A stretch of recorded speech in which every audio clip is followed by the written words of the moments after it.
you talk about like the bottom line value of humor, and could you elaborate a little bit? Could one of you elaborate a little more on what that means? Sure. One thing that's really interesting is that, because, and later Naomi should share like her personal story about, how, yeah, what she was doing before this. But one thing we find is that most people don't believe they can bring humor to work. You probably laugh or use it on the weekends, but you don't really use it more generally. And in fact, there's a lot of data to back that up. One large-scale Gallup study of 1.4 million people over 166 countries were involved. These subjects were asked a simple question: did you smile or laugh yesterday? And the answer is yes when you're 16, 18, 20. And then all of a sudden at 23, it plummets, like plummets. The effect size is gigantic. And it doesn't start to increase until you're retired.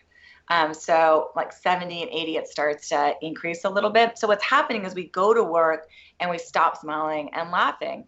But what's fascinating is if you start to look at the actual hard data that suggests the benefits are there, you start to wonder, what's going on. For one, work by Brad Bitterly and Allison Woods Brooks and Maury Schweitzer shows that when individuals are seen as having a sense of humor, and it doesn't even have to be a good sense of humor, just a sense of humor, that Mirth. they're about 37% more respected, so they have higher levels of status, and they're seen as more competent and confident. In another set of studies, managers who were seen as having a sense of humor, which is different than being funny. So these aren't people that were saying like, the manager is funny. It was just had a sense of humor, were 27% more motivating and admired by their employees. And the employees were about 15% more engaged and satisfied in their work.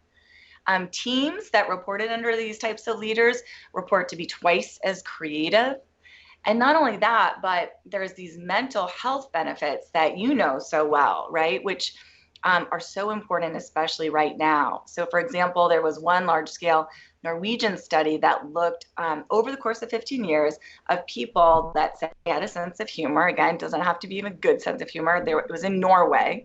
And nothing against Norwegians. I'm Norwegian, so I got I you. love the Norwegians, but like, keen sense of humor. I'm not sure if it's up there. That's right. I'm going to blame my DNA. Anyway, what they found was that individuals with a sense of humor lived on average 8 years longer than those who said they didn't.